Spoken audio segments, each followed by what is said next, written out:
আমাদের মধ্যপুরের আঞ্চলিক ভাষায় এই গাছগুলিকে বাটিয়া গাছ বলে।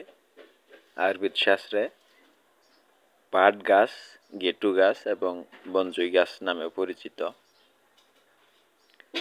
তো বন্ধুগণ, এই গাছটি সারা বছর সব প্রজাতির গাছই একরকম দেখা যায়, অর্থাৎ পাতা কাণ্ডে কোনো ভিন্নতা নেই। রাস্তার ধারে, ঝোপঝাড়ে, জঙ্গলে, পতিত জমিতে প্রচুর পরিমাণে হয়ে থাকে। আমাদের মধ্যপুর অঞ্চলে আনারস বাগানের সাইড দিয়ে রাস্তার দুই ধারে এবং পতিত জমিতে এই গাছটি প্রচুর পরিমাণে জন্মে থাকে। তো বন্ধুগণ, বসন্ত আসলে শীতের শেষের দিকে এই গাছে কলি বের হয় ফুল ফোটার জন্য। তখনই আসলে বোঝা যায় যে এই গাছটি কয়েকটি প্রজাতির আছে। দেখুন, কোনো কোনো গাছে লাল ফুল, কোনো গাছে সবুজ ফুল। কলিগুলি বা গাছের যে ডগাগুলি, দেখুন এই গাছটির ডগা একদম সবুজ। এর আগে আমি আপনাদেরকে যে গাছগুলি দেখাচ্ছিলাম সেগুলির ডগা লাল। তো বন্ধুরা, ফুলেও সামান্য সামান্য ভিন্নতা লক্ষ্য করা যায়। কোনো গাছের পাপড়িগুলি সাদা রঙের, মাঝখানে লাল ছোপ, আবার কোনো গাছের পাপড়ি লাল রঙের, মাঝখানে সাদা ছোপ। তো বন্ধুগণ, আমি ভিডিওতে আপনাদেরকে প্রায় 4টির মতো রঙের ভিন্ন ভিন্ন বাট গাছ দেখাইলাম। এগুলি শীতের শেষের দিককার ভিডিও। এই যে দেখুন, গাছের যে কলিগুলি বের হয়েছে, কলিগুলি লাল এবং ফুলের যে জোকা বা গাছের যে ডগাগুলি, এই ডগাগুলির রং লাল। তো বন্ধুগণ, আমি আসলে এটাই আপনাদেরকে বোঝানোর জন্য চেষ্টা করতেছি যে বাট গাছের পাতা কাণ্ডে কোনো ভিন্নতা না থাকলেও সারা বাংলাদেশের যে বাটিয়া গাছ বা বাট গাছ আছে সবগুলি একই রকম দেখতে হলেও বসন্তের সময় অর্থাৎ ফুল ফোটার সময় দেখা যায় গাছগুলি কয়েকটি প্রজাতির। কোনো গাছের ফুলের রং লাল, কোনো গাছের ফুলের রং সাদা। তো এই যে সম্পূর্ণ প্রসেসটা, এই প্রসেসটা মানে বসন্তের শুরুতে, শীতের শেষের দিকে গাছে যখন ফুল ফোটা, কলি বের হওয়া শুরু হয়, তখন থেকে গাছে বীজ আসা পর্যন্ত, বীজ জোরে মাটিতে পড়ার আগ পর্যন্ত যে সম্পূর্ণ প্রসেসটা, প্রক্রিয়াটা, এটা আপনাদেরকে দেখানোর জন্য আমি সময় নিয়ে সম্পূর্ণ ভিডিওটা মানে সপ্তাহখানিক পর পর ধারণ করেছি,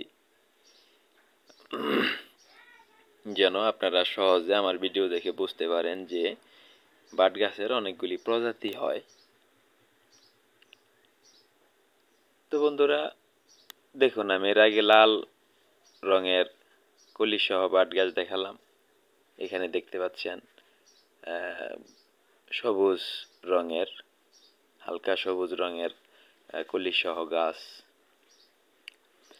এই গাছগুলিতে আবার যখন ফুল ফোটে তখন দেখা যায় আরো কিছু ভিন্ন। তো বন্ধুরা, আসলে এই বাট বা গেটু গাছ কেউ সৌন্দর্যের জন্য চাষ করে না বা বাণিজ্যিকভাবে এর থেকে উপকৃত হওয়ার জন্য কেউ চাষ করে না।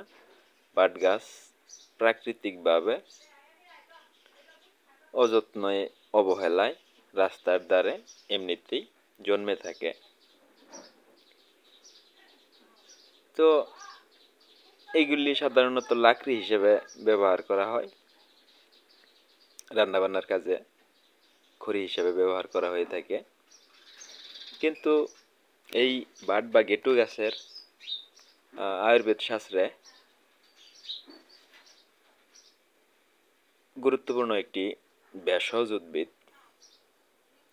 এর পাতা, কাণ্ড, মূল, বীজ, ফল সবকিছুই আয়ুর্বেদ শাস্ত্রে ওষুধ হিসেবে ব্যবহৃত হয়ে থাকে। বিশেষ করে যে কোনো ধরনের পেটের পীড়ায় সহ বদহজম এবং কৃমি রোগেও এই বট গাছের বিভিন্ন অংশ ব্যবহৃত হয়ে থাকে। তো বন্ধুরা, আসলে আমি বট গাছের একটা ভিডিও এর আগে চ্যানেলে আপলোড করেছিলাম। সেখানে বট গাছের ব্যবহার এবং উপকারিতা সম্পর্কে বিস্তারিত আলোচনা করেছি।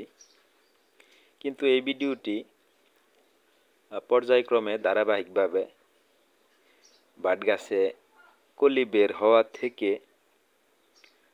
শুরু করে এই ফুল ঝরে এর পুষ্পদণ্ডে বীজ হওয়া পর্যন্ত যে প্রক্রিয়াটা, মোটামুটি 2 মাসের একটি প্রক্রিয়া।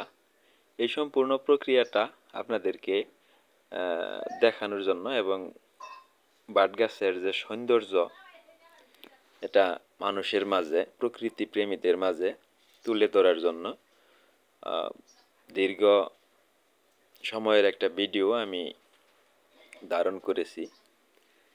ধৈর্য নিয়ে শেষ পর্যন্ত ভিডিওটি দেখার আমন্ত্রণ রইল অবশ্যই। এইরকম বাংলাদেশের প্রকৃতির বিভিন্ন সৌন্দর্য, গাছগাছড়ার যে সৌন্দর্য, আসলে আমাদের বাংলাদেশের প্রকৃতির কবি হচ্ছে জসিমউদ্দিন এবং মূলত প্রকৃতির কবি হচ্ছে কাজী নজরুল ইসলাম, যাদের থেকে আমরা প্রকৃতি প্রেম আসলে সম্পর্কে ধারণা পাই, জানতে পারি। প্রকৃতি প্রেম সম্পর্কে আমাদের ভিতরে উৎসাহ জাগানোর প্রেরণা পাই। তো বন্ধুরা, প্রকৃতি প্রেমী মানুষ হিসেবে ধন্যবাদ সাথে থাকার জন্য। আসসালামু আলাইকুম।